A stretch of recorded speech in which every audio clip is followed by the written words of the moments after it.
میں جدہ گیا تو وہاں ایک دوست کے ہاں ٹھہرا تو اس گھر کے اندر کھلونوں کی بوریاں تھیں. تو میں نے اس کو کہا کہ آپ یہ کوئی کاروبار کرتے ہیں؟ تو اس کا دوست بھی تھا ساتھ, تو وہ مسکرا کے کہنے لگا کہ یہ کاروبار نہیں کرتا, بڑی دیر کے بعد اللہ نے اس کو بیٹا دیا ہے, تو اب یہ پاکستان جا رہا ہے, تو جب بھی بازار جاتا ہے 10-20 کھلونے خرید لاتا ہے. تو یہ کتنی بوریاں کھلونوں کی بھر گئی ہیں, تو یہ بک کروائے گا, ایسے تو نہیں اتنے جا سکتے. تو یار اتنے عرصے کے بعد بیٹا ہوا اور باپ ملنے جا رہا ہے تو اس نے کھلونے جمع کیے. لیکن یہ کیسا باپ ہے جس کو حکم ہوتا ہے اتنے طویل عرصے کے بعد بیٹے کو ملنے جا رہے ہو, کہا جاؤ لیکن ہاتھ میں رسی لے جاؤ, ہاتھ میں چھری لے جاؤ. حضرت خلیل اللہ پہنچتے ہیں, اپنی زوجہ سے ملے اور کہا بیٹے کو تیار کر دو, دوست کی دعوت پہ جانا ہے. مانگ سجا دی جاتی ہے, بیٹے کو نئے کپڑے پہنا دیے جاتے ہیں. اللہ اکبر. بیٹے کو لے کر نکلے.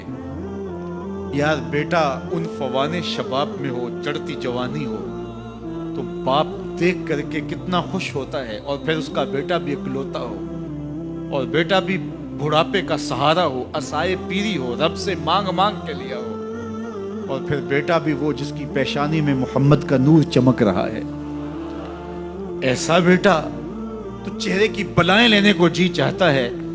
لیکن حضرت خلیل اللہ کے حکم پہ اس بیٹے کو ذبح کرنے کے لیے ہاتھ میں چھری اور رسی دبائے منا کی وادی کی طرف بڑھ رہے ہیں. شیطان نے سمجھا کہ اس سے نازک مرحلہ اس خاندان پہ نہیں آ سکتا. حضرت حاجرہ کے پاس پہنچا. پتہ ہے شہزادے کدھر گئے؟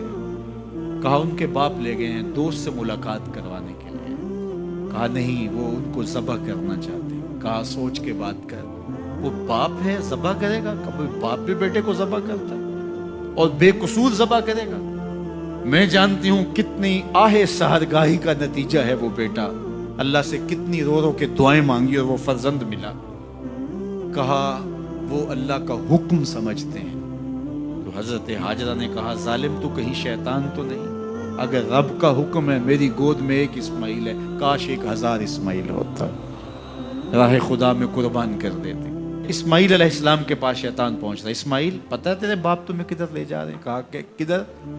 کہا کہ وہ ذبح کرنے لے جا رہے ہیں. کہا تم سوچ کے بات کرو. ان کی آنکھوں کی چمک نہیں دیکھی؟ میری طرف دیکھتے ہیں تو لگتا ہے کہ ان کی آنکھوں سے شہد ٹپکتا ہے, اور وہ مجھے ذبح کر دیں گے.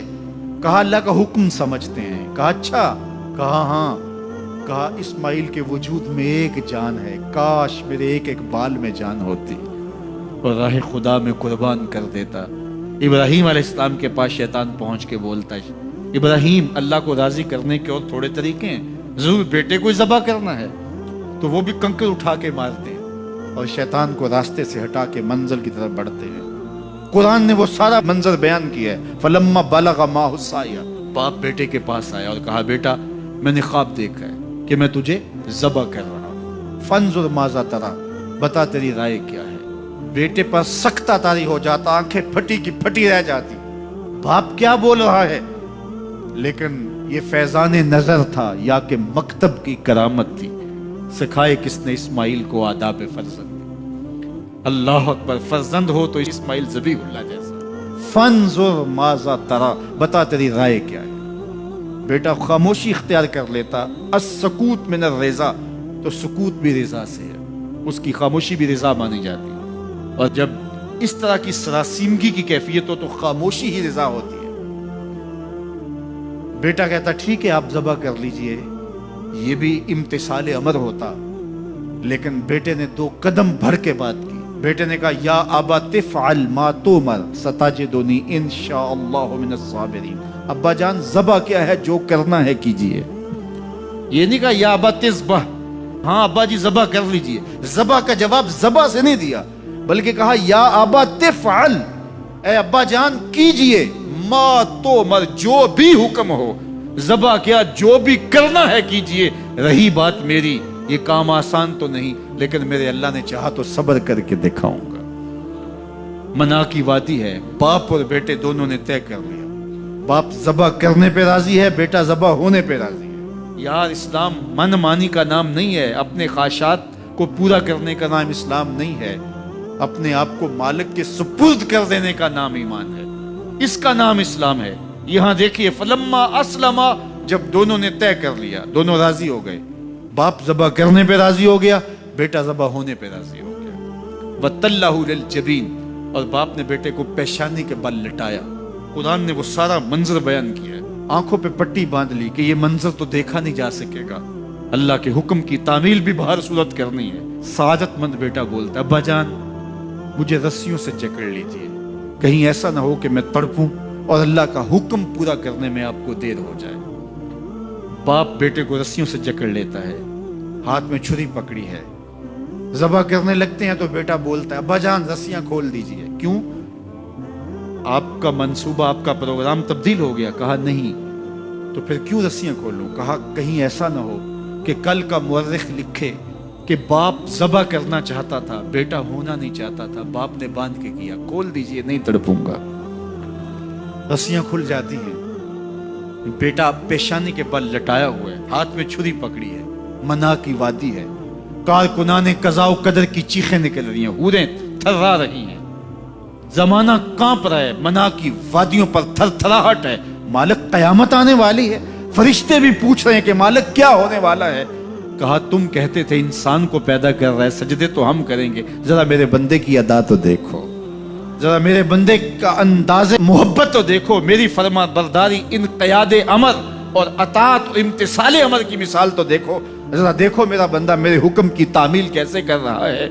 اللہ اکبر، کائنات آنکھیں جھپک رہی ہے، سورج منہ چھپا رہا ہے کہ یہ منظر دیکھا نہیں جا رہا، اور منا کی وادی تھر تھر کانپ رہی ہے کہ ایک بوڑھا باپ ہاتھ میں چھری پکڑے اپنے نونہال فرزند کو ذبح کرنا چاہ رہا ہے۔ عجیب منظر ہے کائنات کے اندر۔ حضرت ابراہیم آگے بڑھے، بیٹے کی گردن پہ چھری رکھی اور پوری قوت کے ساتھ چھری کو جنبش دی۔ اللہ اکبر، لیکن ایک بال بھی نہیں کٹا۔ پاس پڑے پتھر پر چھری کو مارا، لما تقطع یا سکین، چھری کاٹتی کیوں نہیں؟ چھری نے آواز دیا الخلیل یامرنی والجلیل ینہانی، خلیل مجھے کاٹنے کا کہتا ہے، رب جلیل کہتا ہے خبردار ایک بال بھی کاٹا۔ کہا چھری تیرا کام تو کاٹنا ہوتا ہے۔ کہا حضرت آگ کا کام بھی تو جلانا تھا، جس نے آگ کو جلانے سے روکا تھا آج اس نے مجھے کاٹنے سے روک دیا۔ اس کا یہ مفہوم بھی نکالا جا سکتا تھا کہ میں نے تو چھری چلا دی، اب چھری نے کچھ نہیں کیا تو میرا کیا قصور۔ اللہ اکبر، دوبارہ چھری تیز کی اور حلق پر چھری کی نوک رکھی اور اپنا سارا وزن ڈال دیا۔ گردن کٹ گئی، خون بہنے لگا، اور دل میں تھا کہ اتنا بڑا کام جو میں نے کر لیا، لیکن جب پٹی کھولی تو دیکھا منظر بدلا ہوا ہے۔ جس کو بیٹا سمجھ کے ذبح کیا وہ بیٹا نہیں تھا، دمبا تھا، اور جبریل امین پاس کھڑے ہیں اور اسماعیل مسکرا رہے، بے ساختہ زبان سے نکلا اللہ اکبر، تو حضرت اسماعیل بولے لا الہ الا اللہ واللہ اکبر، جبریل بولے اللہ اکبر وللہ الحمد۔ یہ منظر دیکھا تو ابراہیم ابھی کچھ سوال کرتے، کسی سے پوچھتے کہ یہ کیا ہوا، اتنے میں وہی نازل ہوئی، اے ابراہیم تو نے واقعی خواب پورا کر دکھایا، انا کذالک نجزی المحسنین، ہم اپنے بندوں کو یوں ہی صلہ دیا کرتے ہیں۔ تیرے بیٹے کو ذبح نہیں کروانا تھا تیرے ہاتھوں سے، ہم نے تیرا امتحان لینا تھا، بس ابراہیم تیرا امتحان پورا ہو گیا، ہم نے تیری سنت کو اب قیامت تک کے لیے باقی رکھا، قیامت تک کے لیے باقی رکھا۔ اور پھر خود میرا رب کہتا ہے سلام علی ابراہیم، ابراہیم تیرے اوپر سلام ہو۔ اللہ اکبر، آج ہمیں اس سنت کو باقی رکھ کر کے ہمیں وہ یاد تازہ کی جا رہی ہے کہ میرے ایسے بندے کہ جو میرے حکم پہ اپنی سب سے عزیز چیز بھی قربان کرنے سے گریز نہیں کیا کرتے۔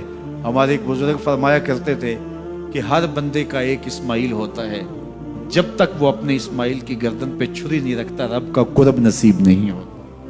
تو جو تمہاری محبوب چیز ہے اس کو راہ خدا میں جب تک قربان کرنے کا جذبہ نہیں پاؤ گے تب تک تمہیں وہ منزل نصیب سعادت کی نہیں ہوگی۔